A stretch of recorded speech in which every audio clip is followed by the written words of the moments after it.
Hello dear viewers, it is once again time for the news here on Rwanda Television with me, Serish Hori. We'll begin with the headlines. 3 prominent Rwandan authors have been recognized for their significant contributions to documenting Rwanda's history, culture and the genocide against the Tutsi. A tour guide in Nyungwe National Park has won an International Environmental Conservation Award bestowed by the British monarchy.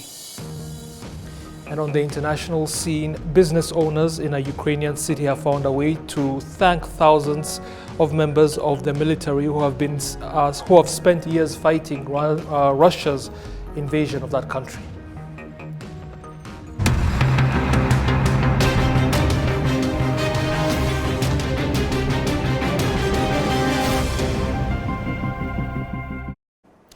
Now the details. It is a pleasure that you're able to join us.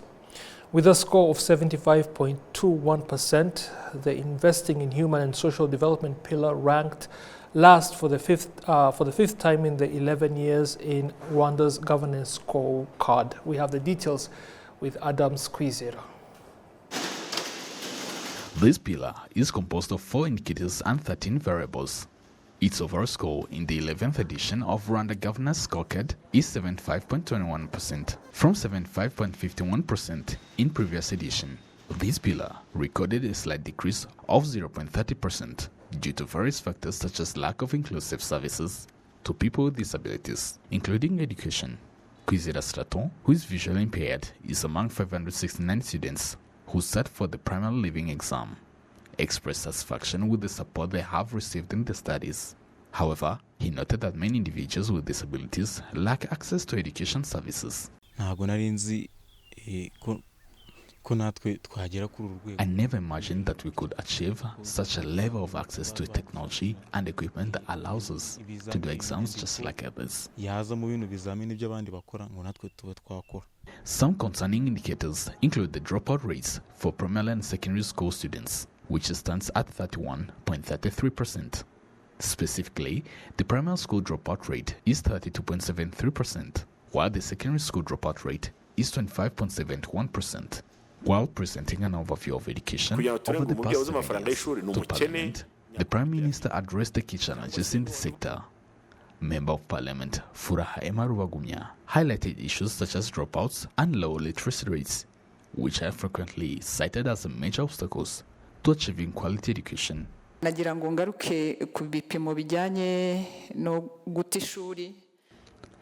I want to reiterate the rates related to school dropouts, excessive repetition, and illiteracy. These rates are shown in various reports often appear concerning, with some marked in yellow and red. However, we know that when the number of students in classroom is reduced, the expected outcome tend to be more positive. The low continuation rates for children with disabilities in education remain a significant concern. In primary schools, only 1.1% of students are children with disabilities. This figure drops to 0.6% in secondary schools and further declines to just 0.2% in higher education institutions. Prime Minister Dr. Edouard Chirene acknowledged that, despite significant progress, inclusive education for children with disabilities still requires considerable effort to achieve its goals. We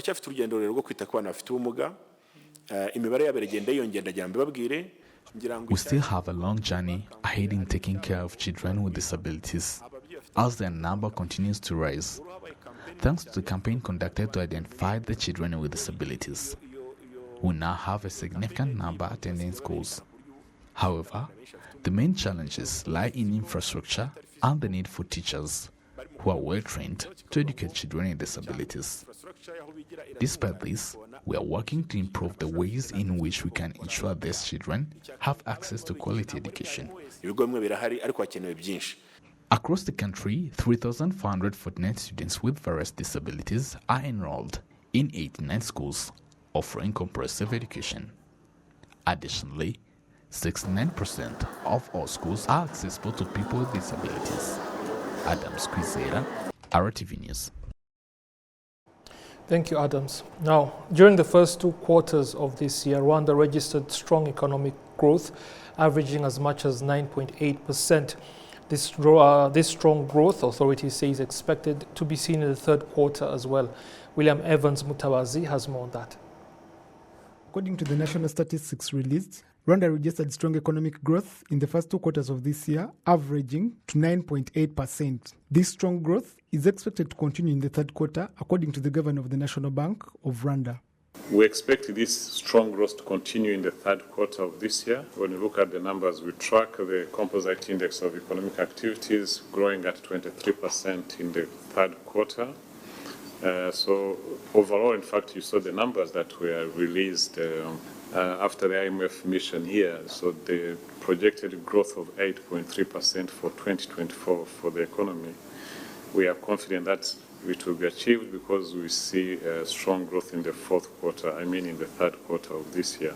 At an average of 9.8%, economists say it's a good figure that attracts even more investment.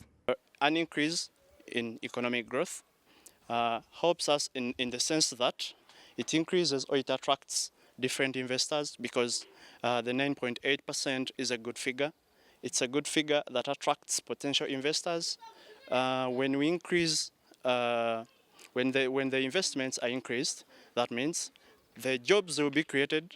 Most people who have no jobs will actually access them now. The exports will increase. Our currency will kind of be protected from being depreciated because so much will be sold outside instead of importing much more. In simple terms, an average economic growth of 9.8% means that the country is thriving, leading to more jobs, higher wages, and better public services. Coupled with 23% growth in composite index of economic activities, it shows that various sectors are booming, boosting confidence among consumers and attracting more investments. William Evans, Mutawazi, RwandaTV News. The residents of Rusizi district, that's in the Western Province, suggest that the frequent resignations of their leaders before completing their mandates may result from a lack of common ground leading to misunderstandings. However, analysts point out that the failure to fulfill their responsibilities could be a factor behind the resignations. We have more with Adam Squizera. Of leaders resigning before completing their terms have been noted in Rusizi district. For instance, in 2018, Haririmana Frederick resigned after replacing Oscar Nizimana, who had also stepped down in 2015. In 2021, Dr. Aniseti Chibiriga replaced Kayumba Ephraim, who also resigned. On Saturday, Dr. Aniseti Chibiriga and 2 other district council members resigned. Residents have expressed concerns over this trend of resignations, attributing it to potential governance challenges and misunderstandings among leaders. Rusizi ubundi akenshi urabona n'umuji uri kwiyubaka. Rusizi, as you can see, is a town that is developing on its own. When the mayor who recently resigned arrived, Rusizi was plagued by dirty and disorder. He made significant changes, including greatly improving the cleanliness of the town. In Rusizi district, residents are calling for the acceleration of development projects that were promised by authorities. They believe the projects are crucial for the area's growth. As residents, we always expect advocacy from our leaders to ensure that development projects run smoothly. However, when we see roads that have been promised repeatedly but remain unfinished, it can lead to frustration and cause people to lose confidence, even prompting some leaders to consider resignation. Dr. Emmanuel Mushimimana, a professor of the law and governance at the University of Rwanda, finds that leaders' failure to fulfill their responsibilities is a legitimate reason for resignation. If a district faces issues such as malnutrition, school dropouts, or widespread misunderstandings, and the leadership fails to manage these challenges effectively, it can lead to the resignation of the leader. In addition to the mayor of Rusizi district, the deputy mayor in charge of community welfare, and a district council member representing the National Women's Council, who also resigned. There were also resignations of local administrators in Karongi district earlier this month. Thank you, Adams. Now to other matters. 3 prominent Rwandans, that is, Rwandan authors, have been recognized for their significant contributions to documenting Rwanda's history, culture, and the genocide against the Tutsi. The honorees are Father Alexis Kagame, Bishop Alois Bigirumwami, and Yolande Mukagasana. While only Yolande Mukagasana is still alive, their works continue to have a profound impact on Rwanda and beyond. Mukagasana's first book, Not My Time to Die, written out of anger and grief after the genocide, played a crucial role in sharing the genocide's story with the rest of the world. She urges Rwandans to write their own stories, emphasizing that everyone has a unique narrative worth sharing. Despite a growing interest in writing, the reading culture here in Rwanda remains underdeveloped. A common phrase used in Kinyarwanda that translates to "if you want to hide something from a Rwandan, put it in a book" reflects this challenge. However, authors like Barbara Umuhoza, who wrote Shaped, argue that the issue lies in the relevance of written works and their accessibility to readers. Rwandans read. Let me tell you, we have Rwandan writers. We have writers who have written great works. Then we have Rwandans who want to read, because my own experience is that Rwandans are ready to buy books and read them. The books I have sold, people have read them, and they have come to me and told me, can you tell me more about page 155? And well, I don't remember what I wrote on page 155, but it shows me that the people actually read. So Rwandans read, they want what to read, and writers are there. But we need to create a bridge between the writer and the readers.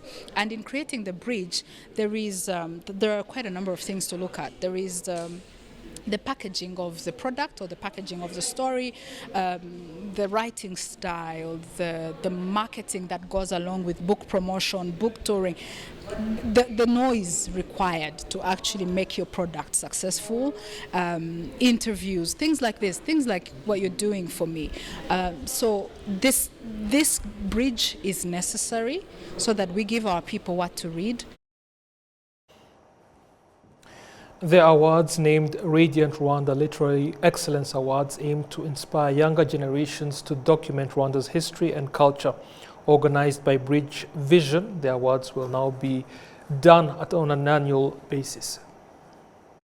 I realized that there was a need for this, so my publishing company, Bridge Vision, took the initiative to finance this, to really recognize those Rwandan writers in this environment. Clear signal that when you're a writer, you're an author, you can live of your writing, and you can also be recognized for what you do. It's an encouragement to the aspiring writers to keep on writing. To know that one day you will be a Radiant Rwanda. There are people looking after you, paying attention to what you do.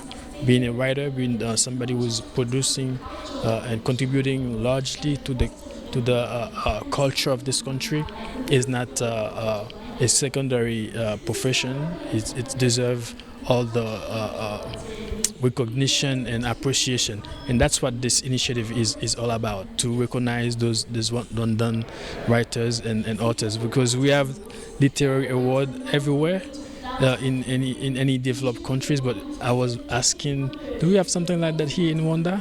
And I heard no, there's no such thing. So this is first of its kind to have a literary award in Rwanda, and I'm proud to be behind this, and I'm happy that the government of Rwanda, via the Ministry of Youth and Arts and the Academy, Rwanda Cultural Heritage Academy, and all those different partners, they understood the importance of this, and they came on board and they're supporting what we're doing. That's a big encouragement, and I'm happy to say that I enjoyed this first edition, and I'm looking forward for the second edition, the third, and the 10th editions, and to make it bigger and better for the culture of book, of literature in Rwanda. Clever Noinyima, a tour guide in the Nyungwe National Park, has won an International Environmental Conservation Award bestowed by the British monarchy. This prestigious award recognizes his exceptional efforts in protecting and promoting the birds of Nyungwe Forest. He will be honored by the King of England himself on Wednesday, receiving both recognition and a cash prize of £30,000 or close to 51 million Rwandan francs. Clever's work involves recording bird sounds in the forest using a microphone connected to his phone. He uses these recordings to guide and educate tourists about the park's bird species. In addition to guiding, he trains young people to identify and document birds, laying a foundation for the next generation of environmentalists.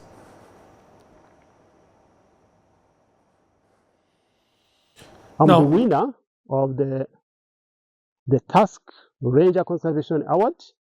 That I was selected to be winner of, and since I heard that news, I was super excited, and it took even time to understand I'm the one who win for that award.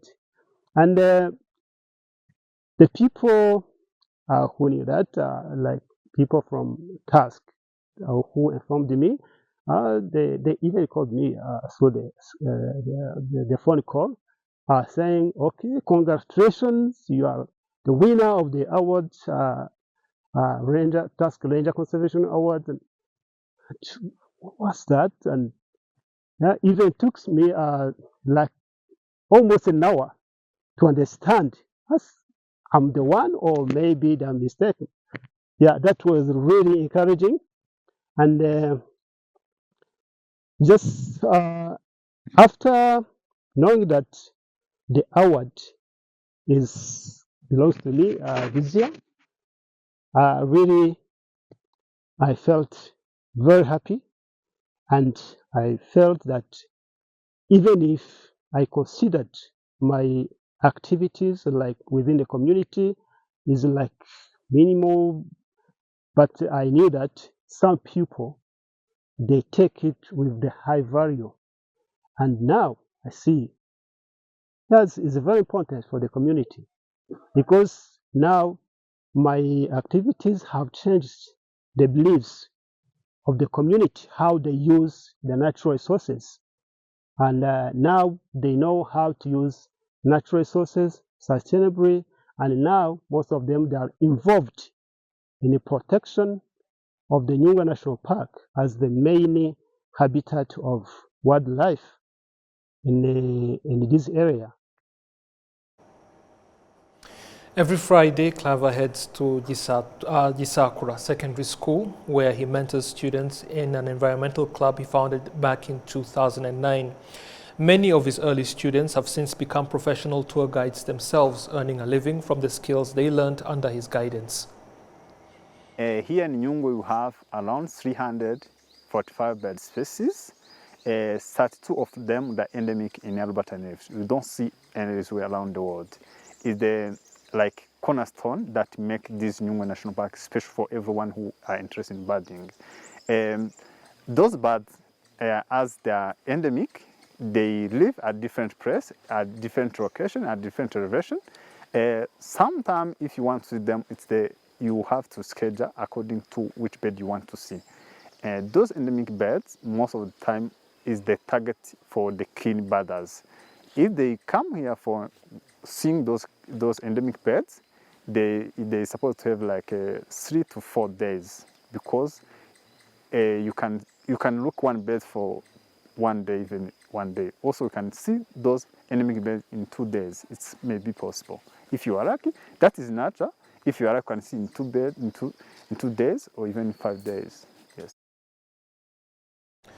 Beyond education, Clever has founded 2 cooperatives in his home sector of Rangiro in Nyamasheke district of the Western Province. One cooperative comprises former poachers and individuals who harmed the forest. These members now work towards conservation. The other supports porters who assist tourists, fostering a positive transformation in their livelihoods and perspectives. The management of the Nyungwe National Park has lauded Clever's contributions, emphasizing their impact on raising awareness about Nyungwe's bird life and improving conservation efforts. First of all, he's born from the community near here. And his name, Noinhima, literally can be very much related to his love for nature. Noinhima means I've luckily found a monkey, and I think it has a connection with what he does. So coming from this, the communities here in Nyamasheke surrounding the park, I think he grew up connected with nature, with wildlife, with the park, and of course aware of what the community around the park needs, how the park affects their livelihoods, and what they would really love to get from the park. So I think that's the origin of his inspiration and his love for nature. And whatever he does, be it the creation of businesses related to nature and tourism, like the creation of bird clubs in schools, secondary schools and primary schools around the park. And those clubs have contributed to, the members of the clubs have graduated into the park guides that we are using here. We use freelance guides. We have more than 27, I think, up to now, close to 30 guides. It's a business. We partner with them. They lead tours in the park, and we pay them money, and they get a living. And Clavel has contributed to that. Youths involved in volunteering activities in the country have expressed their pride at making a difference and contributing to the nation's development. We have the details with Adams Kwizera. Uitonze Alexia from Gasau district shared that she had a strong desire to become a volunteer while in high school. A goal she achieved in 2018. She began participating in various activities such as helping bring back children who dropped out from school, supporting the Jininga program, building house for the needy, and other initiatives. All without expecting a salary. She proudly knows that she has even reached a point where she uses part of her salary to help solve the problems of her neighbors. Even though we are volunteers, we also have responsibilities and activities that can generate income. All the income you generate, you can set aside some to support a colleague and help them to solve any of their problems. Some residents have expressed their appreciation for the contributions of youth and other Rwandans who engage in volunteering activities.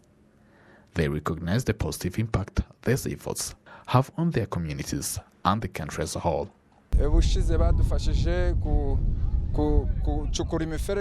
Last time they helped us to trace water paths between houses, and they actively participate in community work. The Ministry of Local Government reports that the number of Rwandans participating in the volunteer activities has continued to grow, reaching 2.8 million people, including 1.7 million youth. Kwadjerez Tonja from the International Volunteer Organization acknowledged the progress Rwanda has made in this program. Normally, when we engage in volunteering, there must be a specific issue that the volunteering efforts aim to address. In this context, we identify the needs that the vulnerable individuals we are helping will primarily require.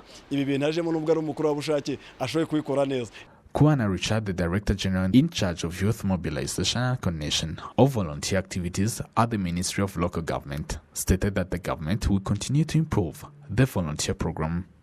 It has been 1 year since we announced our commitment to practicing community work in a professional manner. While we are still refining our approach, we believe it will be successfully achieved.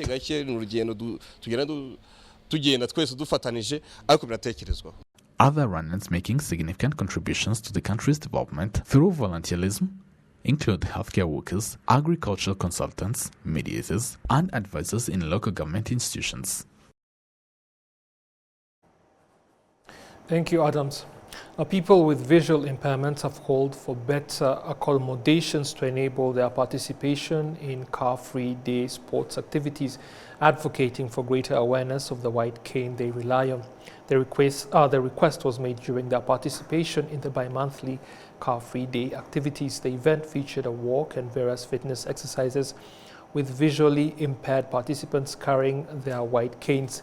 They emphasized the importance of regular inclusion in such activities to raise awareness about the white cane and its significance.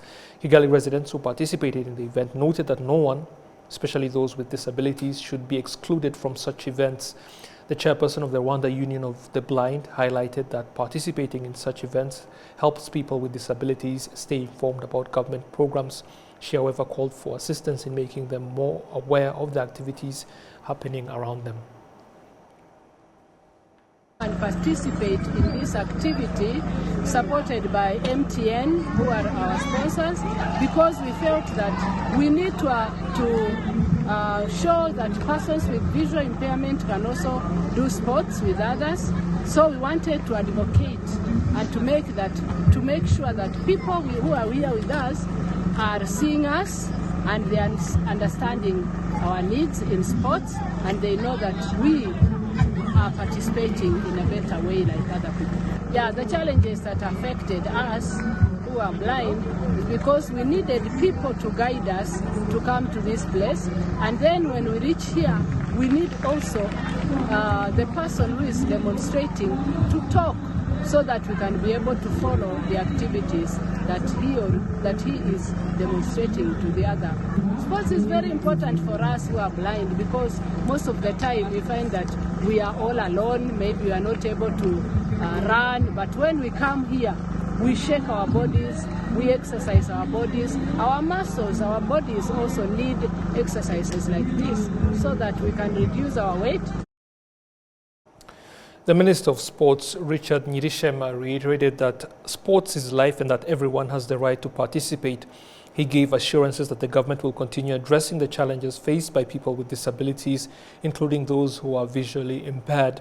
The event was also attended by the Minister of Health, Dr. Sabin Nsanzimana, and officials from Kigali City. It comes before Rwanda marks the International Day of Persons with Disabilities next week.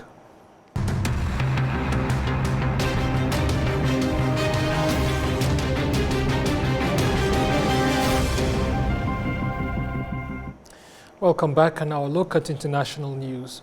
Business owners in a Ukrainian city have found a way to say thank you to the thousands of members of the military in that country who have spent years fighting Russia's invasion. Over 60 businesses have joined to start a platform dedicated to just that. VOA has the details. Irina Zamyala owns a coffee shop called Zhenich in the western Ukrainian city of Khmelnytsky. Her store is one of many here that offer discounts to members of the military as part of the Khmelnytsky Grateful Initiative. For her, it's not just a way to thank defenders, it's personal. This place is a reminder of our happy future together that could have been. Here in July 2022, Irina and Yuri Zamyala got married, and it was on their wedding day that Yuri was in Khmelnytsky for the last time. After the wedding, he went to fight in the Kherson region. Irina remembers his last call. He just said he was okay and he would call later when there is a better opportunity to talk, but we never talked after that. He was killed in action in October 2022. He was 23, and Irina became a widow at 20. She spent a year putting herself back together, and in October 2023, she opened a coffee shop that she named after Yuri's call sign, Zhenich, or groom. I wanted it to have something to do with him. I wanted it to be in his memory, so I chose his call sign. Tatiana Abramova and Vyacheslav Horban are from Mariupol. The day Russia invaded Ukraine, Vyacheslav signed up for the local territorial defense unit. They are enjoying a coffee and precious time together before Vyacheslav heads back to the front lines. There was Mariupol, Azovstal, and all that heroic defense. Then we got captured, went through many prisons there. Then I was exchanged. And during that time, my wife moved here. Tatiana and the couple's two sons came to Khmelnytsky in May 2022. Love conquers everything. That's the main thing. I love him very much. That's why we survived it all. The occupation, everything that had happened. Zamyala was among the first business owners to join the Khmelnytsky Grateful Initiative, co-founded by Katerina Lutsik. For the military, for our veterans, for people who have returned from captivity, this initiative was organized to help local businesses and also to show respect for the fighters who are risking their lives. Over 60 businesses in the city are part of the initiative, offering discounts to members of the military. For Tatiana Kukurika in Khmelnytsky, Ukraine, Anna Rice, VOA News. Well, let us once again take a look at the headlines. 3 prominent Rwandan authors have been recognized for their significant contributions to documenting Rwanda's history, culture, and the genocide against the Tutsi. A tour guide in Nyungwe National Park has won an International Environmental Conservation Award bestowed to him by the British monarchy.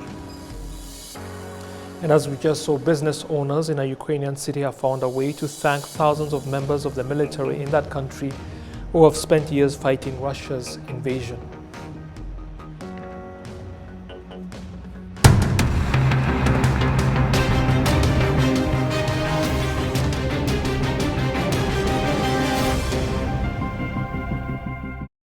That is the news for now. I wish you all the best as we begin the week, and I'll be seeing you soon again. Goodbye.